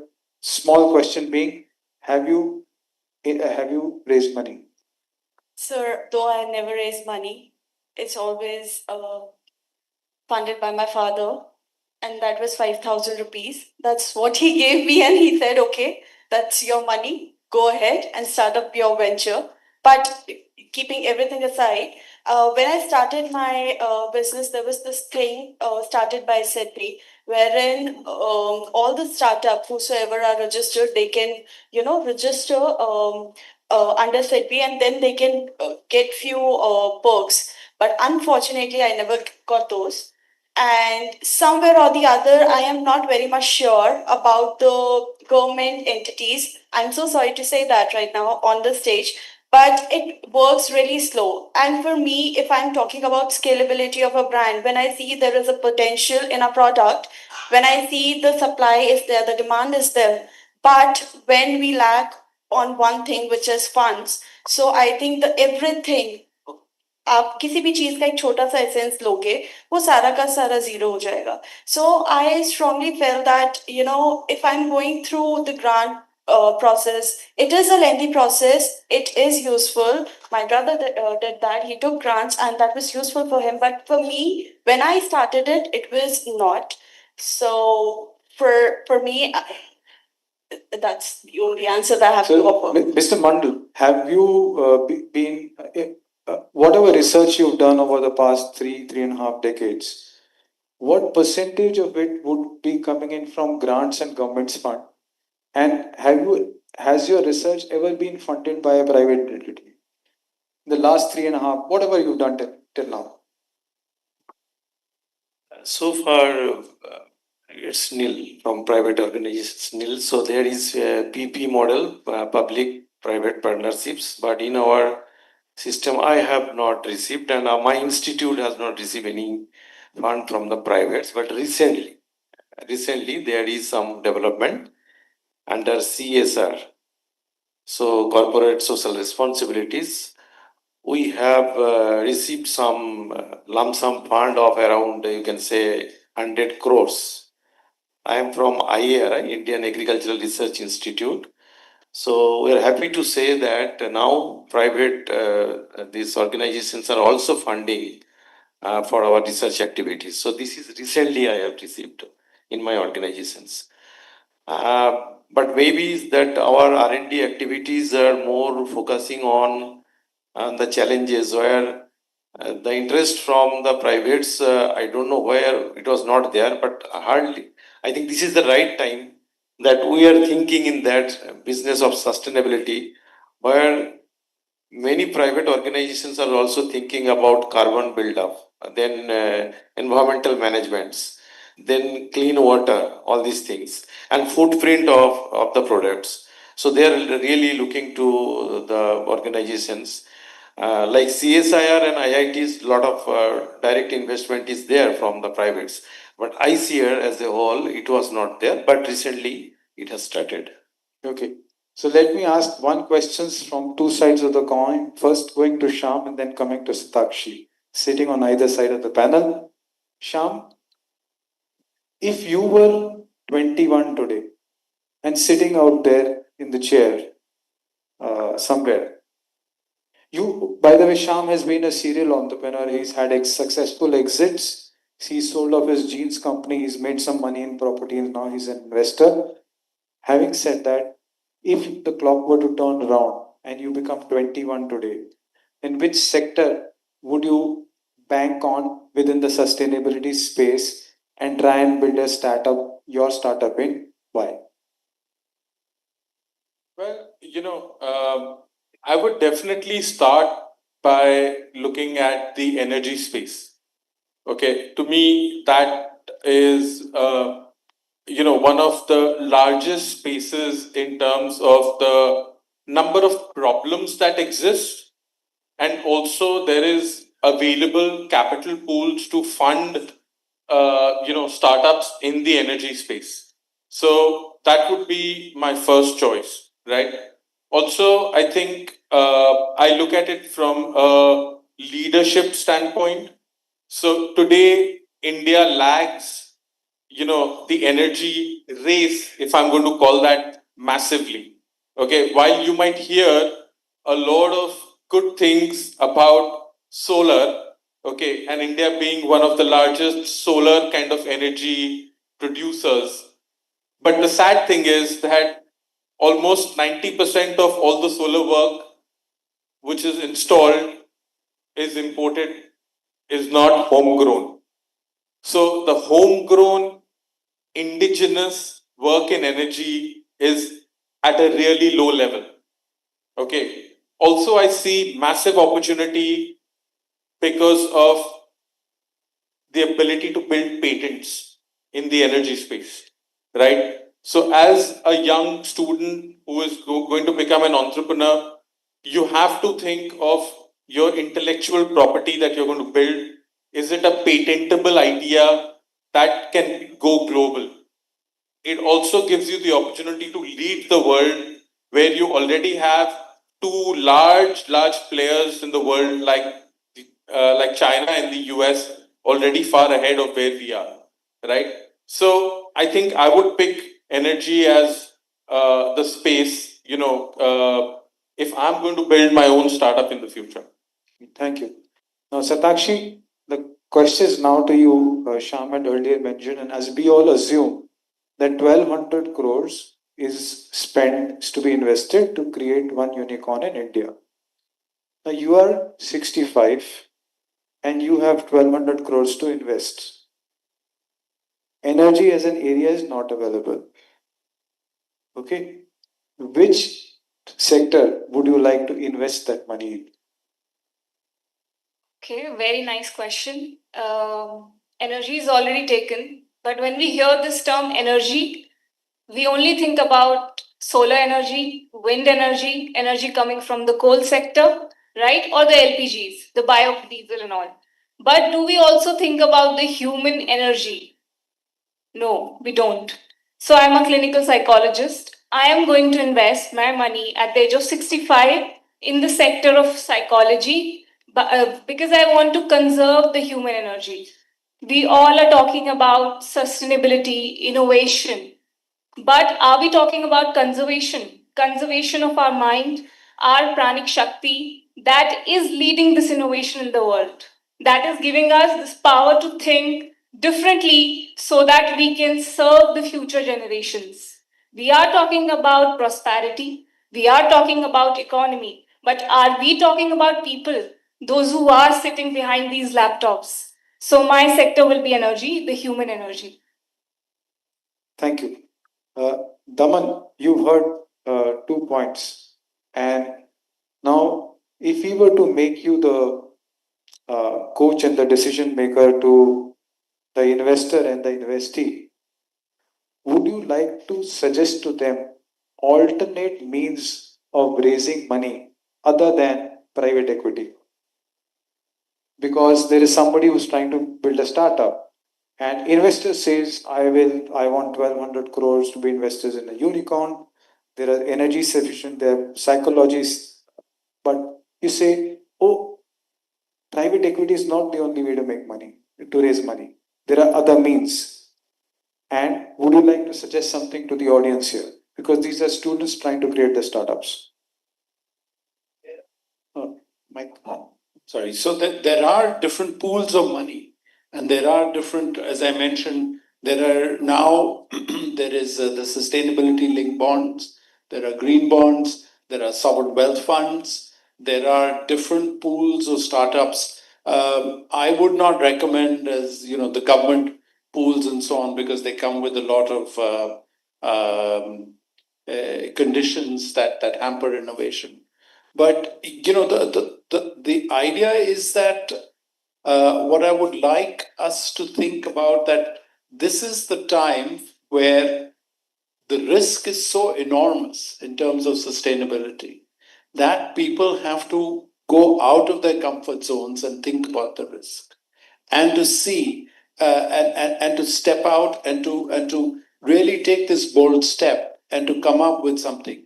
It may fail, quite likely that it will fail, but you know, the world's richest man right now started up as an entrepreneur making electric, he took over the company that was making electric cars and so on.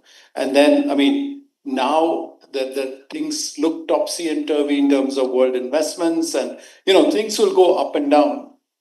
But the point is how much of a belief that you have in what you want to do. The chairman of BlackRock, world's biggest fund, $11 trillion, writes a letter every year. 3-4 years ago was saying that all their businesses would be sustainability focused. This year he's gone back on that. So there are these pools of funds that will be available but will then be pulled back because of political exigencies, because of other things. But the real question is what belief do you have in yourself in terms of looking for a solution? And if the solution is about people and touching people's lives and making a difference, as Satakshi mentioned, as Sham mentioned about, can you come up with a water filter that will change the way you do, that will not waste 5 liters of water for cleaning 1 liter of water, right?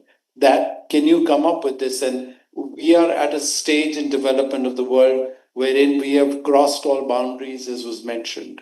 So there is definitely need for this and for bold action. But as I said, smaller actions can also be joined and work together and to pool those. So there is no clear one solution. I mean, you can pool in funds also and to come up with those. So Sure. there are angel investors and there are pools of people trying to work together and to do these things. Sham, you want to say something? Yeah, I mean, while the question is posed from a sectoral standpoint, I think at the stage that you are at, which is you're starting out the build of a solution, most successful entrepreneurs actually focus on the problem. They don't focus on the solution. And you focus on the problem so much that the solution becomes self-evident. Okay, so invariably you will find that I have built something and you fall in love with that and you think that is going to solve all the problems. It never works that way. Okay, all the people we work with, we have found have, looked at the problem from all aspects. So asking yourself the why, the what, okay, of what you are working on continuously, incrementally, every minute, every second is going to point you towards thinking of the solution. But if you don't focus on the problem, whichever sector you might choose, because you might come from you might have an affinity for soil because that's where you've grown up in. So let it not bother you that, the biggest area is energy and I need to look at it from an energy or a sector standpoint. Okay, it could be the soil that you're working with and that's how you should approach it. Okay, so I think what is your affinity? Go with that. Focus on the problem relentlessly. Okay, and that's the way you will discover the solution after many iterations. Okay, it's not going to come first time. My last question before I come to the closing remarks is to Anupam. Anupam, you are sitting on a mountain of research and policy frameworks that you deal with. In your view, which are the top 3 or 5 problems that you would like to be seen solved by the innovators who got their laptops working?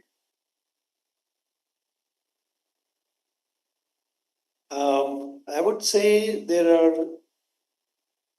in top 3, I would say water for sure, and especially the issue of drinking water in rural areas. In the urban space, we still are able to deploy a number of equipments to get access to clean drinking water, but in rural areas, it's still a big issue. And as a result, because of waterborne diseases, there's a lot of loss of productivity, which impacts our agricultural GDP and so on. So I would certainly say that drinking water is one area where we need to focus on. I would also think that, and this is a little bit of a complex composite sector, is agri-food production system. where the issue of soil degradation, excess use of fertilizers and pesticides, food safety issues come in. During one of the World Bank project, the NDRI, the National Dairy Research Institute in Karnal, they came up with a chip-based milk quality testing, sort of an small equipment which could trace pesticide residue in milk. So there are some, innovative ideas in food safety, agri-tech businesses that you should also focus on, because agri-food production system is one of the key driving force both of economy and food security and nutrition. So definitely this space is, I would combine the next two probably in this space. So thank you to all the panelists, and as a closing remark to all the sustainovators, I will start by saying the first thing: keep your fathers informed. They're very important. Okay, father is really important. Okay, please keep them posted of what you're doing out here. But on a serious note, think that an investor wants the money to grow. There is serious money, which is 1200 crores, somebody has to invest in you to make you 88,000 crores, which is a unicorn, which may be a mythical character, but is required to solve problems such as complex agri, energy, and clean water. Some of the biggest policymakers are saying that there is money available other than private equity, especially grants. And you, if you want to go in for grants, please ensure that you understand and read. Nowadays people have lost this habit of writing and reading because of Instagram. We just want to see, and because of cut, copy, paste, we want to republish rather than write. So originality of thinking is gone. Please read, go originals, read the policy. Policies are all available on the internet. And if you don't know how to read, nowadays there's Chat GPT, which will read the DPIIT website and tell you what the summary is. But please go and use DPIIT. There's a lot of schemes available in grants, which will help you grow if you are a serious entrepreneur. There are entrepreneurs which say that it's going to be a tough choice when if you're using the sustainability as an area to do. We have a research scientist who assures us that there is a lot of manufacturing which happened in the past 2 decades where we were manufacturing not so efficient, so we proved them wrong, which means we can prove them wrong again. And 30 hours are there. I see a lot of shivering bodies. The temperature is a little cold. We got to sustain not just the temperature, but the next 30 hours. All the best. And thank you for patiently listening to us. If there are any more questions and Monica allows those questions, then you can please ask the panel. If you're asking a question, please say your name, tell who the question is for, then talk about the question. Dr. Sanan, we would just probably have 5 minutes for the question answer session.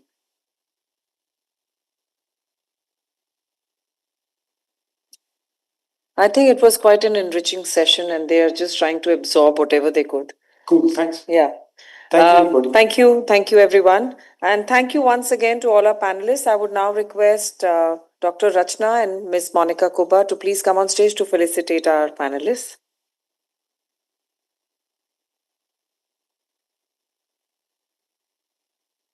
A huge round of applause for such dignitaries who agreed to come and talk to us among their busy schedule. We are really honored to have each one of you here. Thank you so much for being here. Let's keep the applause going in, guys. It'll keep you warm as well. Just as we get ready for lunch now.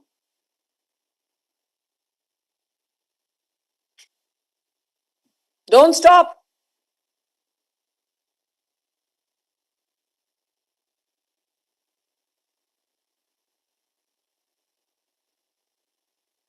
If I were to say you get some extra points for clapping, would that help? Thank you. The team in the corner, you got an extra mark, did you? I think the corners are performing really well. Thank you. I see you. I see you.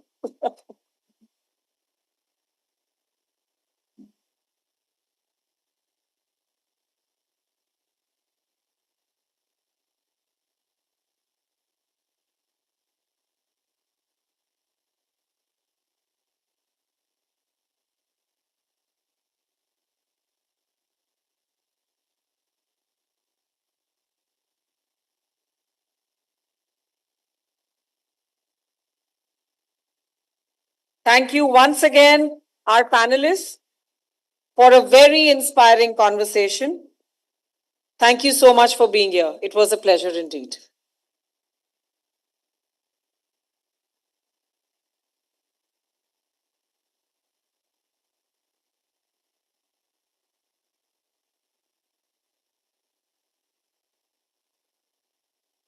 Thank you so much. Thank you all for being here. It was truly a pleasure and an honor to have all of you here. Thank you, Dr. Sanan.